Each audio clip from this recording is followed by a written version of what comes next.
जय हिंद। आज पुनः स्वागत है आपका अपने चैनल बुढ़ानिया पॉलिटी पर। आज का अपना नया टॉपिक सर्वोच्च न्यायालय सुप्रीम कोर्ट पढ़ने जा रहे हैं। डियर फ्रेंड्स, भारतीय शासन व्यवस्था का तीसरा आधार स्तंभ है। भारतीय न्याय प्रणाली एकीकृत न्याय प्रणाली है, जो अमेरिका में द्वैध न्याय प्रणाली है उसके विपरीत है। भारतीय न्याय प्रणाली में पूरी न्याय व्यवस्था सर्वोच्च न्यायालय के अधीन है। सर्वोच्च न्यायालय यानी सुप्रीम कोर्ट और हाई कोर्ट को उच्च न्यायालय कहते हैं, और उच्च न्यायालय से निम्न न्यायालयों को अधीनस्थ न्यायालय कहते हैं। यानी जो सर्वोच्च न्यायालय है, सर्वोच्च न्यायालय, और दूसरा है उच्च न्यायालय, इनको यानी उच्च न्यायालय कहते हैं, उच्चतम न्यायालय कहते हैं। और जो हाई कोर्ट से निम्न न्यायालय है, निम्न न्यायालय, हाई कोर्ट से निम्न, चाहे जिला न्यायालय हो, सेशन कोर्ट हो, कोई भी हो, उसे अधीनस्थ न्यायालय कहते हैं। अधीनस्थ न्यायालय कहते हैं। तो दोबारा बता दो, सुप्रीम कोर्ट और हाई कोर्ट दोनों उच्च न्यायालय है। सुप्रीम कोर्ट को उच्चतम और हाई कोर्ट को उच्च। हाई कोर्ट से नीचे न्यायालयों को अधीनस्थ न्यायालय कहा जाता है। बात आई सर्वोच्च न्यायालय की। सर्वोच्च न्यायालय आज पढ़ने जा रहे हैं, सर्वोच्च न्यायालय का अध्ययन करने जा रहे हैं। सर्वोच्च न्यायालय संविधान के भाग 5 में है। भाग 5 का अध्याय 4 है, और संविधान के अनुच्छेद 124 से 147 तक, संविधान के अध्याय 124 यानी संविधान के भाग 5 में सुप्रीम कोर्ट का वर्णन है। सुप्रीम कोर्ट को सर्वोच्च न्यायालय या उच्चतम न्यायालय भी कहते हैं। संविधान का भाग 5 का अध्याय 4 और अनुच्छेद 124 से 147 तक सुप्रीम कोर्ट का वर्णन किया गया है। अगर सुप्रीम कोर्ट की स्थापना की बात देखी जाए कि स्थापना कब हुई, तो ये 1935 के अधिनियम से ली गई है। 1935 के अधिनियम के तहत बनाया गया है। 1935 के अधिनियम के तहत 1 अप्रैल 1937 को फेडरल कोर्ट यानी संघीय न्यायालय बना था। 1935 के अधिनियम के तहत 1937 में संघीय न्यायालय बना था, जिसे फेडरल कोर्ट कहते थे, जिसे फेडरल कोर्ट कहा गया था। इस फेडरल कोर्ट का जो पहला चीफ जस्टिस था, पहला मुख्य न्यायाधीश था, सर मॉरिस गवेयर था। Sir Maurice Gwyer. दोबारा बताऊं, सर्वोच्च न्यायालय है 1935 के अधिनियम के तहत, वर्तमान में है, उससे पहले भी बना था। 1935 के अधिनियम के तहत 1937 में भारत में संघीय न्यायालय की स्थापना हुई। संघीय न्यायालय की स्थापना हुई, जिन्हें फेडरल कोर्ट कहते थे। फेडरल कोर्ट का पहला मुख्य न्यायाधीश सर मॉरिस गवेयर को बनाया गया था। तो रही बात, जो वर्तमान में सुप्रीम कोर्ट है, सर्वोच्च न्यायालय है, सुप्रीम कोर्ट है, इनकी स्थापना कब हुई थी? सर्वोच्च न्यायालय की स्थापना कब हुई थी? पहले वाला ये कोर्ट, ये तो 1935 के अधिनियम के तहत संघीय न्यायालय है, लेकिन सर्वोच्च न्यायालय जो वर्तमान में है, उनकी स्थापना कब हुई थी? इनकी स्थापना हुई थी 28 जनवरी 1950 को। ये दिल्ली में है। 28 जनवरी 1950 को इस न्यायालय की, सर्वोच्च न्यायालय की या संघीय न्यायालय की वर्तमान में स्थापना हुई थी। सर्वोच्च न्यायालय की स्थापना 1950 में हुई। अब देखिए सर्वोच्च न्यायालय की क्या खास बात है। ये भारत का सबसे बड़ा न्यायालय है, सबसे बड़ा न्यायालय। सुप्रीम कोर्ट भारत का सबसे बड़ा न्यायालय है। ये संविधान की व्याख्या करता है। संविधान की व्याख्या का अधिकार। भारतीय संविधान की व्याख्या का अधिकार किसके पास है?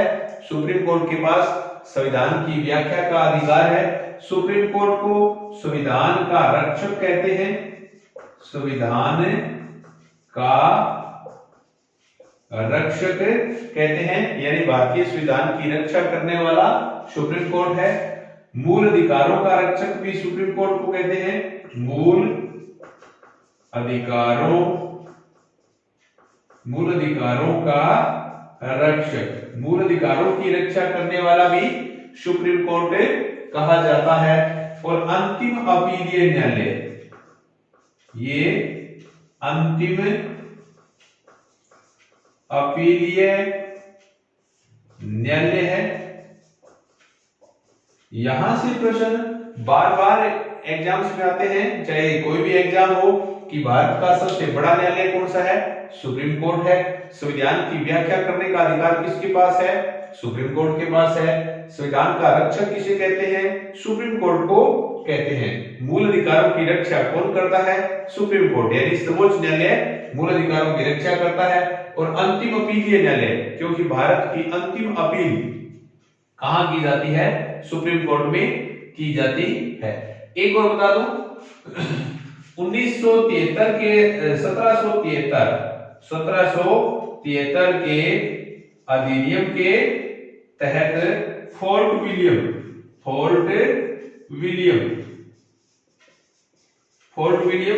यानी कोलकाता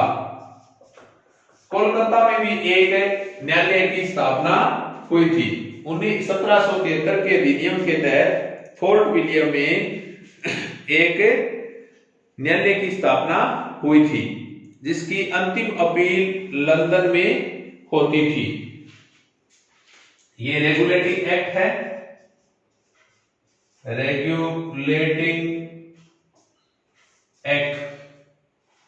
रेगुलेटिंग एक्ट के तहत 1773 में फोर्ट विलियम कलकत्ता में एक न्यायालय की स्थापना हुई थी। इसकी अंतिम अपील कहां होती थी? अंतिम अपील लंदन में होती थी। अंतिम अपील इसकी लंदन में होती थी। और एलिजा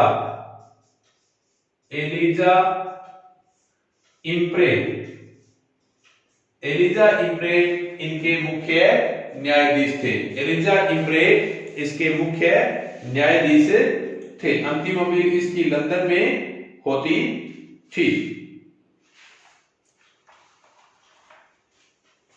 तो ये है कि 1773 यानी रेगुलेटिंग एक्ट के तहत फोर्ट विलियम कलकत्ता में एक न्यायालय की स्थापना हुई, जिसकी अंतिम अपील लंदन में होती थी। और इसके प्रमुख मुख्य न्यायाधीश एलिजा इम्प्रे को माना गया है। ये अपने सुप्रीम कोर्ट की मुख्य बातें कि सुप्रीम कोर्ट का वर्णन, सर्वोच्च न्यायालय का वर्णन संविधान के भाग 5 में है। भाग 5 का अध्याय 40 का वर्णन है। कौन से अनुच्छेदों में वर्णन है सुप्रीम कोर्ट का? अनुच्छेद 124 से लेकर 147 तक। स्थापना कब हुई? 1950 में। पहले भी 1935 के अधिनियम के तहत भारत में फेडरल कोर्ट या संघीय न्यायालय था।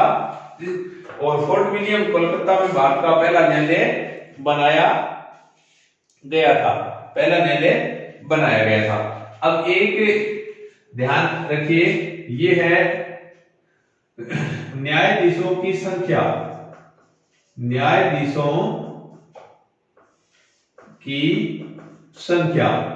यानी सुप्रीम कोर्ट में न्यायाधीशों की कितनी संख्या होनी चाहिए, इस बात की यहां चर्चा की गई है।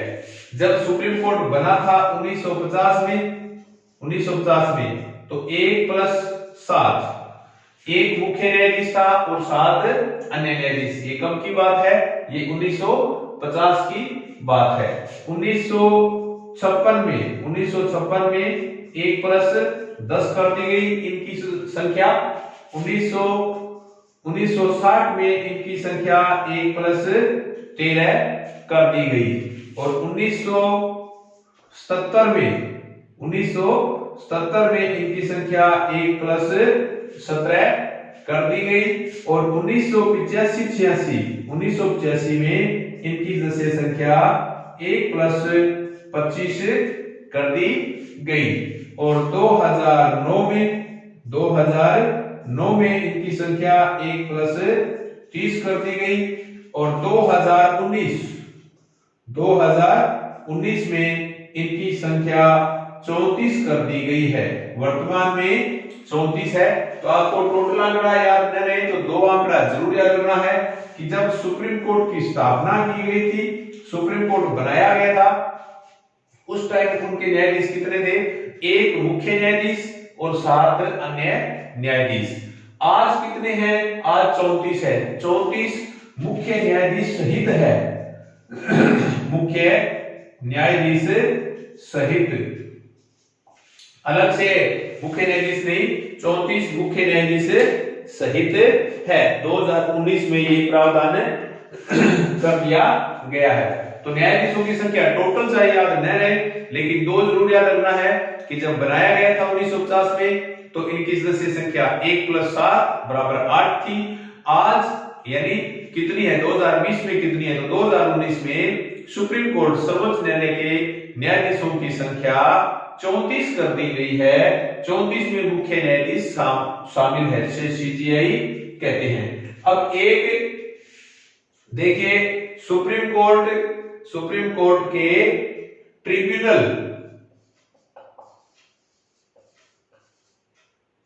ट्रिब्यूनल्स, सुप्रीम कोर्ट के ट्रिब्यूनल्स क्या होते हैं, ये क्यों बनाए गए हैं? यानी अभिकरण। ट्रिब्यूनल्स को क्या कहेंगे?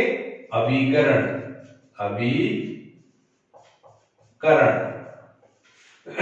सुप्रीम कोर्ट के ट्रिब्यूनल्स यानी अभिकरण। सुप्रीम कोर्ट में कुछ विशेष मामलों की देखने के लिए कुछ विशेष मामले होते हैं, विशेष केस, विशेष मामलों को देखने के लिए 1942 के जो 42वां संविधान संशोधन 1976 में हुआ था, 1976 में हुआ था, संविधान के भाग 14 यानी 10 और 4 14, भाग 14 में अनुच्छेद 323 क और 323 ख इनमें ट्रिब्यूनल का प्रावधान किया गया है। ये चीज दोबारा मैं बताने जा रहा हूं कि ट्रिब्यूनल अभिकरण क्या है? विशेष मामलों की जांच के लिए, विशेष मामलों को देखने के लिए 42वां संविधान संशोधन 1976 में हुआ था। 42वें संविधान संशोधन में भाग 14 में कुछ नई बातें जोड़ी। भाग 14 में अनुच्छेद 323 ख और ख यानी 323 क और ख जोड़े गए थे, जिन्हें ट्रिब्यूनल या अभिकरण कहा गया है। ये है ट्रिब्यूनल या अभिकरण। अब ये देखा जाए कि सुप्रीम कोर्ट का गठन कब हुआ, उनके न्यायाधीशों की संख्या आदि का अधिकार किनके पास है। एक प्रश्न बार बार प्रश्न आता है कि सर्वोच्च न्यायालय की स्थापना, शक्तियों में वृद्धि। अगर ये देखा जाए सुप्रीम कोर्ट, इनके बारे में, इनका गठन करने का अधिकार किनके पास है, और जो न्यायाधीशों की संख्या में वृद्धि करने का अधिकार किनके पास है, और सर्वोच्च न्यायालय के अधिकारों में वृद्धि का अधिकार किनके पास है। अधिकारों में वृद्धि ये टोटल ये अधिकार भारतीय संसद के पास है। यहां मैं ये बताने जा रहा हूं कि सर्वोच्च न्यायालय के गठन की शक्ति, न्यायाधीशों की सदस्य संख्या में वृद्धि की शक्ति, और सर्वोच्च न्यायालय की जो शक्ति है उनमें वृद्धि की शक्ति, टोटल शक्ति भारतीय संसद के पास है। यानी संसद कानून बनाती है कि किस प्रकार सुप्रीम कोर्ट के न्यायाधीशों की नियुक्ति करनी है, किस प्रकार से कार्यकाल होगा, किस प्रकार से संविधान की रक्षा करेगा, ये टोटल अधिकार किसके पास है? ये टोटल अधिकार भारतीय संसद के पास है। तो हम कह सकते हैं कि सर्वोच्च न्यायालय की गठन, स्थापना, न्यायाधीशों की संख्या में वृद्धि, टोटल अधिकारों में वृद्धि आदि के आदि टोटली अधिकार भारतीय संसद के पास है। अब देखा जाए सर्वोच्च न्यायालय का गठन, यानी सुप्रीम कोर्ट का गठन। संविधान में सुप्रीम कोर्ट के गठन का वर्णन अनुच्छेद 124(1) में दिया गया है। अनुच्छेद 124(1) में दिया गया है। गठन में क्या है? गठन कौन करेगा? 1+7, क्योंकि 1950 में जब सुप्रीम कोर्ट बनाया था, 1 न्यायाधीश और 7 अन्य न्यायाधीश, 1 मुख्य न्यायाधीश और 7 अन्य न्यायाधीश, इनका गठन किया जाएगा। और गठन का अधिकार किसके पास है? भारतीय संसद के पास है। भारतीय संसद के पास है। ये गठन की शक्ति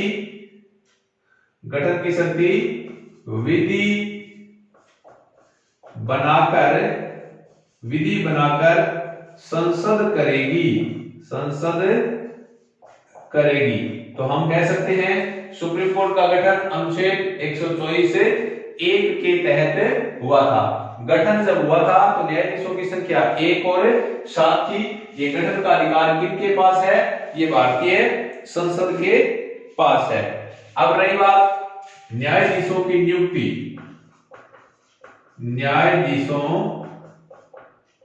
न्यायाधीशों की नियुक्ति, यानी नियुक्ति का जो प्रावधान है वो अनुच्छेद 124(2) में है।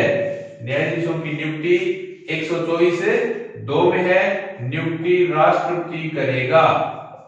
राष्ट्रपति, सभी न्यायाधीश है उनकी नियुक्ति राष्ट्रपति करेगा। पहले कॉलेजियम प्रणाली सिफारिश करेगी। कॉलेजियम प्रणाली ने जिनको डन कर दिया, जिनको क्लियर कर दिया कि इतने न्यायाधीशों की नियुक्ति करना है, नियुक्ति का अधिकार किसके पास है? भारतीय राष्ट्रपति के पास है। इस अनुच्छेद के तहत 124(2) के तहत राष्ट्रपति जब मुख्य न्यायाधीश बनाता है, यानी सुप्रीम कोर्ट का मुख्य न्यायाधीश बनाता है, जिसे CJI कहते हैं। CJI chief justice of India, सर्वोच्च न्यायालय का मुख्य न्यायाधीश। ये मुख्य न्यायाधीश वरिष्ठता के आधार पर बनाए जाते हैं। वरिष्ठता के आधार पर मुख्य न्यायाधीश बनाए जाते हैं, लेकिन वरिष्ठता का 2-3 बार उल्लंघन हुआ है। 1973 में और 1977 में मुख्य तौर पर उल्लंघन हुआ है। सर्वोच्च न्यायालय के मुख्य न्यायाधीश वरिष्ठता के आधार पर बनाए जाते हैं, लेकिन कई बार ऐसे केस आ गए हैं कि वरिष्ठता का उल्लंघन हुआ है 1973 में और 1977 में। 1973 का क्या मामला है? 1973 में मुख्य न्यायाधीश थे इमाम जाफर के लकवा हो गया था। इमाम जाफर के लकवा होने के कारण ये सीट उसे छोड़नी पड़ी थी। तो 1973 में भारत की प्रधानमंत्री माननीय इंदिरा गांधी थी। इंदिरा गांधी ने 3 वरिष्ठ न्यायाधीश सेठ, हेगड़े, ग्रोवर, इन 3 न्यायाधीशों को छोड़कर अजीत नाथ रे को CJI बना दिया था। 1973 में जब इमाम जाफर को लकवा हो गया, इमाम जाफर को पद छोड़ना पड़ा, सीट खाली हो गई। सीट खाली होने पर इंदिरा गांधी ने अजीत नाथ रे को मुख्य न्यायाधीश बना दिया, जबकि उससे पहले 3 वरिष्ठ न्यायाधीश थे। यहां वरिष्ठता का उल्लंघन हुआ। सेठ, हेगड़े और ग्रोवर, ये 3 वरिष्ठ न्यायाधीश थे और इनको छोड़ करके इंदिरा गांधी ने अजीत नाथ रे को मुख्य न्यायाधीश। और 1977 में हंसराज खन्ना थे। हंसराज खन्ना को छोड़कर हमीदुद्दीन बेग को मुख्य न्यायाधीश बना दिया। यहां भी वरिष्ठता का उल्लंघन हुआ था। तो सुप्रीम कोर्ट के न्यायाधीश वरिष्ठता के आधार पर बनाए जाते हैं, लेकिन 2-3 बार वरिष्ठता का उल्लंघन हुआ है। 1973 में इंदिरा गांधी ने सेल्ट, हेगड़े और ग्रोवर को छोड़कर अजीत नाथ रे को जब मुख्य न्यायाधीश बनाया तो तीनों ने त्याग पत्र दे दिया, क्योंकि उन्होंने वरिष्ठता का अपमान समझा था। 1977 में हंसराज खन्ना वरिष्ठ थे। हंसराज खन्ना को न बनाकर हमीदुद्दीन बेग को जब राष्ट्रपति सीजीआई मुख्य न्यायाधीश बनाया गया तो इन्होंने भी ये अपमान समझा था। तो ये है न्यायाधीशों की नियुक्ति, न्यायाधीशों की संख्या। नियुक्ति का अधिकार राष्ट्रपति के पास है, गठन की शक्ति संसद के पास है। गठन 124(1) में होता है, नियुक्ति 124(2) में है। अनुच्छेद 124(2) में ही कार्यकाल का वर्णन किया गया है। 124(2) में ही इसके कार्यकाल का प्रावधान है। 124(2) न्यायाधीशों का कार्यकाल किस अनुच्छेद में है? अनुच्छेद 124(2). 124(2) में ही कार्यकाल है। 65 वर्ष की उम्र तक सुप्रीम कोर्ट की जो न्यायाधीश है, चाहे मुख्य न्यायाधीश हो चाहे अदर न्यायाधीश है, 65 वर्ष की उम्र तक उनका कार्यकाल माना जाता है। कम उम्र का कोई प्रावधान नहीं है। कम उम्र का प्रावधान नहीं। कितनी छोटी उम्र का न्यायाधीश बन सकता है, ऐसा संविधान में कोई प्रावधान नहीं है। 65 वर्ष की उम्र तक ये रह सकता है। ये अपना त्याग पत्र भी दे सकते हैं। त्याग पत्र, अगर त्याग पत्र देना चाहे तो राष्ट्रपति को त्याग पत्र दे सकते हैं। इन्हें हटाया भी जा सकता है। हटाने का प्रावधान महाभियोग है। हटाने का प्रावधान महाभियोग है। तो 65 वर्ष की उम्र तक न्यायाधीश रह सकते हैं। 65 साल से पहले भी ये त्याग पत्र दे सकते हैं। इनका ये प्रावधान किया गया है 65 साल की उम्र तक। अब है न्यायाधीशों की योग्यताएं। न्यायाधीशों की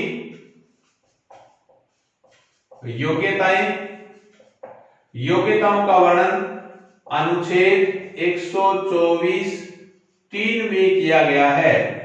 योग्यताओं का वर्णन संविधान के अनुच्छेद 124(3) में किया गया है। अब कौन कौन सी योग्यताएं? नंबर 1, भारत का नागरिक हो। पहली योग्यता है भारत का नागरिक हो।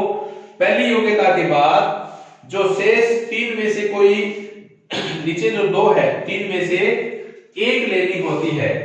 दूसरी योग्यता हाई कोर्ट में कम से कम 5 वर्ष तक न्यायाधीश रहे हो। यहां मैं सीधा न्यायाधीश कह रहा हूं, मुख्य न्यायाधीश नहीं कह रहा हूं। अथवा, यहां अथवा है, हाई कोर्ट में कम से कम 10 वर्ष तक वकालत की हो, वकील रहा हो, वकालत की हो। या तो हाई कोर्ट में कम से कम 5 साल तक न्यायाधीश रहे हो, अथवा हाई कोर्ट में कम से कम 10 साल तक वकील रहे हो, अथवा ये भी अथवा है राष्ट्रपति की नजर में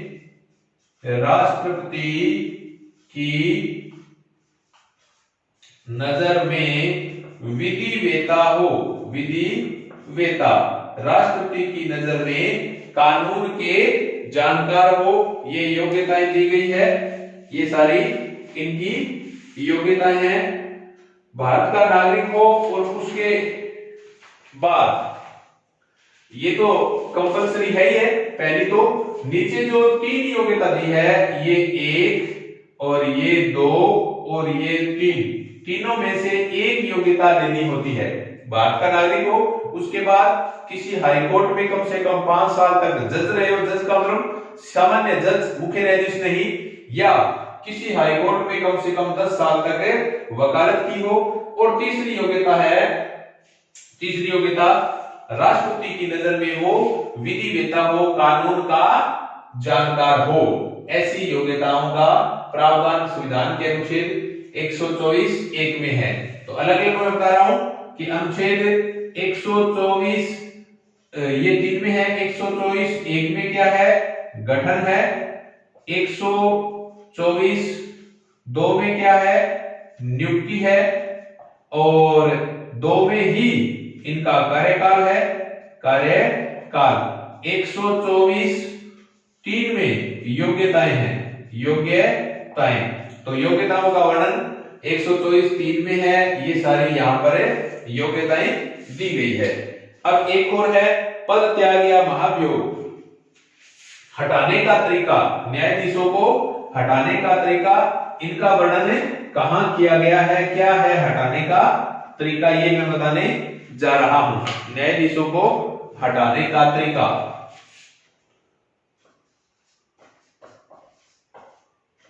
हटाने का तरीका, हटाने के तरीके को कहेंगे महाभियोग। महाभियोग जो यूएसए से लिया गया है। महाभियोग का प्रावधान अनुच्छेद 124(4) में है। महाभियोग अनुच्छेद 124(4) में है। और हटाने का प्रावधान सुप्रीम कोर्ट और हाई कोर्ट सभी के लिए ये समान है, समान है। नियुक्ति भी समान है और महाभियोग भी समान है। तो हटाने का तरीका महाभियोग है। महाभियोग अमेरिका से लिया गया है। महाभियोग का प्रावधान अनुच्छेद 124(4) में दिया गया है। ये जरूर ध्यान रखें, संविधान में सिर्फ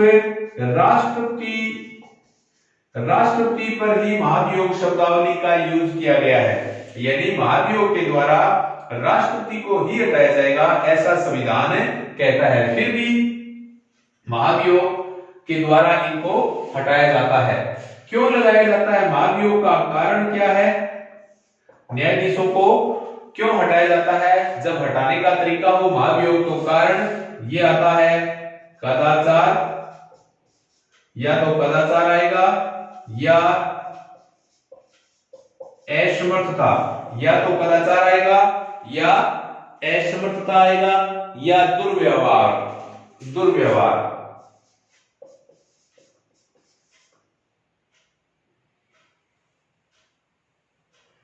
दुर्व्यवहार कारण या तो कदाचार होगा या असमर्थता होगा या दुर्व्यवहार होगा।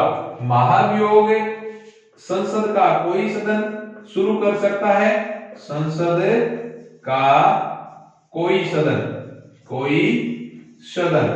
महाभियोग की शुरुआत संसद का कोई भी सदन कर सकता है। यहां पर ध्यान दें, संसद के 2 सदन होते हैं, एक का नाम है राज्यसभा, एक का नाम है लोकसभा। महाभियोग का कारण कदाचार के आधार पर होता है। संसद का कोई भी सदन महाभियोग शुरू कर सकता है, राज्यसभा भी कर सकता है, लोकसभा भी कर सकता है। अगर राज्यसभा शुरू करना चाहे तो 50 MP, 50 मेंबर ऑफ पार्लियामेंट के साइन करा करके उपराष्ट्रपति को इसकी सूचना दे दें। उपराष्ट्रपति का मतलब होता है ये राज्यसभा का सभापति होता है, राज्यसभा का सभापति। यानी अगर राज्यसभा लगाना चाहे तो 50 MP, 50 मेंबर ऑफ पार्लियामेंट के साइन करवाएं और अपने अध्यक्ष को दे दे, क्योंकि राज्यसभा का अध्यक्ष उपराष्ट्रपति होता है, इनको दे दे। अगर लोकसभा लगाना चाहे तो 100 MP के साइन करवा के लोकसभा अध्यक्ष को सूचना दे। अगर लोकसभा लगाना चाहे तो ये सूचना लोकसभा अध्यक्ष को दे। ये दोनों ये जांच करेंगे। जांच में ये सहमत भी हो सकते हैं और असहमत भी हो सकते हैं। ये भी सहमत भी हो सकता है और असहमत भी हो सकता है। अगर असहमत हो गया तो महाभियोग वही खत्म हो जाएगा। इन्होंने शुरुआत की, ये असहमत हो गया तो इन्होंने शुरुआत की, ये असहमत हो गया तो वहीं पर भी खत्म हो जाएगा। लेकिन अगर ये सहमत हो गए जांच में तो क्या होगा? सहमत होने पर एक 3 सदस्यीय समिति बनेगी। 3 सदस्यीय समिति बनेगी। 3 सदस्यीय समिति में क्या होंगे? 2 तो क्या होंगे? सुप्रीम कोर्ट के न्यायाधीश होंगे। 2 सुप्रीम कोर्ट के न्यायाधीश होंगे। एक विधि वेता। ये 3 सदस्यीय समिति बनाएंगे। 3 सदस्य में 2 सदस्य सुप्रीम कोर्ट के न्यायाधीश होंगे, एक विधि वेता होगा, या ऐसे भी हो सकती है एक CJI, एक चीफ जस्टिस ऑफ इंडिया हो सकता है, या सुप्रीम कोर्ट का न्यायाधीश हो सकता है, या किसी हाई कोर्ट का मुख्य न्यायाधीश भी हो सकता है, और एक विधि वेता हो सकता है। विधि वेता एक तो सुप्रीम कोर्ट का मुख्य न्यायाधीश हो जाएगा। उसके बाद एक या तो सुप्रीम कोर्ट के अन्य न्यायाधीश को ले लेंगे, एक इसको ले लेंगे, एक पर एक 2 हो गए, 2 1 3, एक 3 सदस्यीय समिति बनाएंगे। समिति जांच करेगी। समिति ने जांच करने के बाद अगर हाँ कर दिया और दोनों सदनों ने 2/3 बहुमत से पारित कर दिया, 2/3 बहुमत चाहिए, 2/3 बहुमत, वो भी विशेष बहुमत होना चाहिए। उपस्थित और मतदान में भाग लेने वाले का 2/3 बहुमत होना चाहिए। 2/3 बहुमत से पारित करने के बाद उसी दिन राष्ट्रपति उनको हटा देगा। दोबारा बताने जा रहा हूं, हटाने के तरीके को महाभियोग कहते हैं। महाभियोग का प्रावधान अमेरिका से लिया गया। महाभियोग का वर्णन अनुच्छेद 104 में दिया गया है। महाभियोग क्यों लगाया जाता है? कदाचार या असमर्थता के कारण या दुर्व्यवहार के कारण महाभियोग लगा सकते हैं। महाभियोग कौन सा सदन लगा सकता है? कोई भी सदन महाभियोग लगा सकता है। जो सदन लगाना चाहे, राज्यसभा लगाना चाहे तो 50 MP की लिखित में सूचना राज्यसभा के अध्यक्ष को देगा। लोकसभा लगाना चाहे तो 100 MP की लिखित में सूचना लोकसभा अध्यक्ष को देगा। ये दोनों जांच करेंगे अध्यक्ष। अगर जांच करने के बाद इन्होंने ना कर दिया तो वहीं पर ही खत्म हो जाएगा। अगर हाँ कर दिया, ये दोनों को अलग अलग सूचना, यानी जरूरी नहीं है। जो शुरुआत करेगा, राज्यसभा शुरुआत करे तो राज्यसभा, और लोकसभा शुरुआत करे तो ये एक को ही ये साइन करवाने होते हैं एमपीज के। मान लो लोकसभा ने शुरुआत की, 100 MP के साइन करवाए, लोकसभा अध्यक्ष को दे दी। असहमत हो गया तो वही खत्म। सहमत हो गया तो लोकसभा अध्यक्ष 3 सदस्यीय समिति बनाएगा। 3 सदस्यीय समिति में कौन कौन होंगे? 2 सुप्रीम कोर्ट के न्यायाधीश और एक विधि वेता होगा, या एक सुप्रीम कोर्ट का मुख्य न्यायाधीश, उसके साथ या तो सुप्रीम कोर्ट का एक जज होगा, या हाई कोर्ट का मुख्य न्यायाधीश होगा, किसी हाई कोर्ट का मुख्य न्यायाधीश, और एक विधि वेता।